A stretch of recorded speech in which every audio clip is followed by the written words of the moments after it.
A while when we do these kind of events is I get to introduce somebody that I not only work for, but I am also a huge fan of.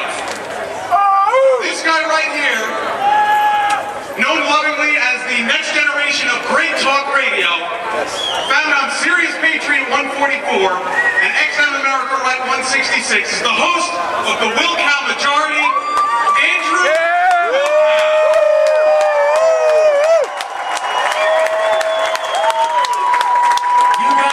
Speech in front of great columns, we'll give you one.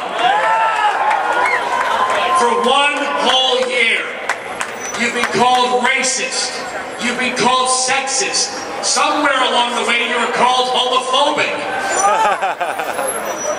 And still, you signed on to websites, you sent money in, you found out dates, you made arrangements, you got babysitters, you took the bus, the train, you drove yourself, and you came to a Tea Party. Why? Not because you're a racist, not because you're a sexist, not because you're a homophobe, because you're a tax-paying American. They say this is about greed. You're greedy. It's all about greed. It's about greed. It's about Wall Street. It's about money. 47% of people in this country that fill out those forms and mail them to Washington don't actually pay taxes. Paying taxes does not mean filling out a form. It means sending money to Washington and not getting it back. That's paying taxes.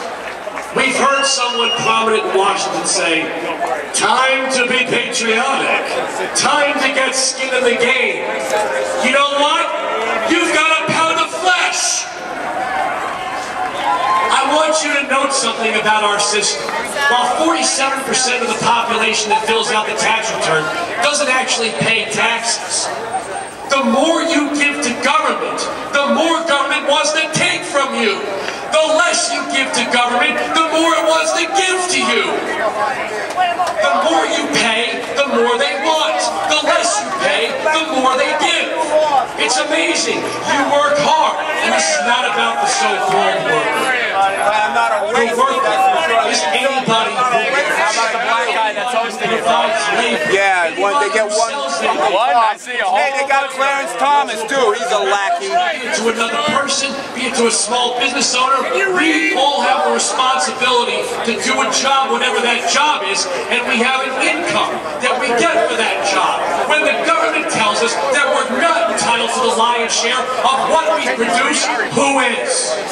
Who is entitled to your income? Who is entitled to your life, your labor, your capital, your property? What it is you get up in the morning to do? You say goodbye to your kids, you say goodbye to your spouse or your partner. This is not about sex. You say goodbye to the people that you love and you go out and you do something for 8 hours a day, 10 hours a day, 12 hours a day if you're a nurse or a doctor.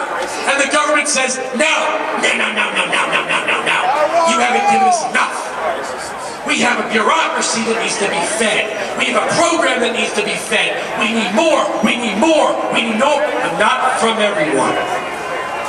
Everybody has the right to vote, but everybody has the responsibility to contribute if they're going to vote for higher taxes.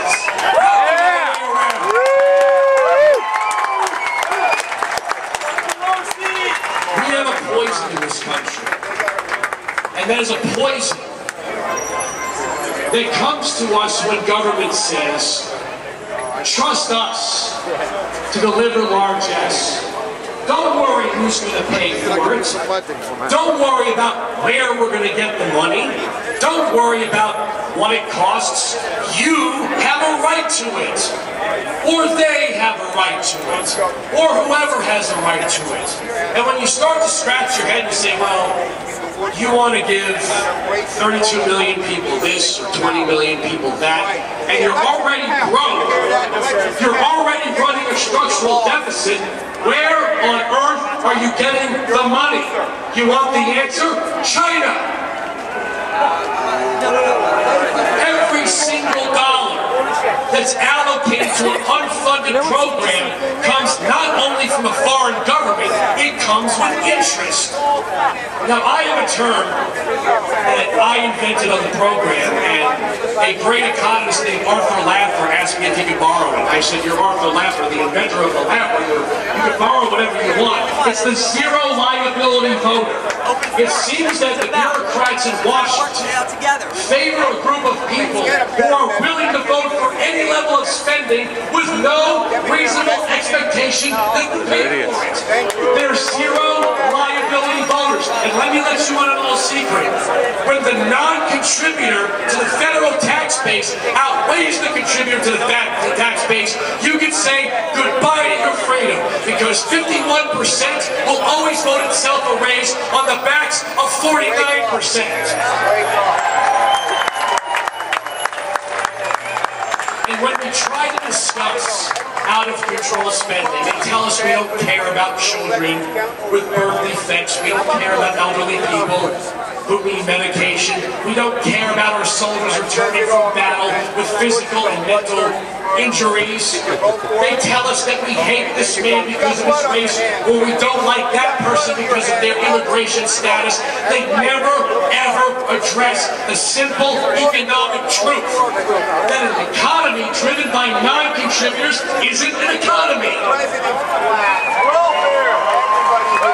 It's a money system that will fail. When money is nothing but a piece of paper with a dead president on it, what is it? They say that healthcare is too expensive, food is too expensive, housing is too expensive. I would like to know what isn't too expensive. It seems that our newfound love affair with wealth redistribution, any price not set by a bureaucrat, is wrong. If the product costs too much, the producer is gouging. If it costs too little, the producer is undercutting. If the producer prices the product the same as everybody else, the producer's in collusion. So what kind of pricing do you like? Is it supply and demand? Or is it just some evil thing that people do around a boardroom that punish so-called poor people? The reality is that when you create a group of people and you lull them into a false sense of security that aid government can solve all their problems with other people's money, you have people who are unwilling to address the rights of their neighbors. They say we don't like the poor. It's not about like or dislike, but I've got to tell you, people who aren't paying the taxes, they keep voting for you to pay higher taxes, really don't like you. If they did, they would say, hey, wait a second, my neighbor works really hard. This isn't fair to my neighbor. But they say to themselves, my neighbor can afford it, so I deserve it. Where are they getting that from? Before I wrap up, I want to thank who came out, who made us stop, who gave up time at work to come here and stand at this intersection and say, we have paid enough, and we're not seeing enough on our investment. Change nothing, hope, and nobody noticed. I don't get it. We're out here making sure that we are the safest organization. And I want to finish with this and need some help. I'm going to say we're right, you're going to say they're wrong. So I need some help. You ready? We'll try this one time. We're right! We're right! We're right! That's the end of the story.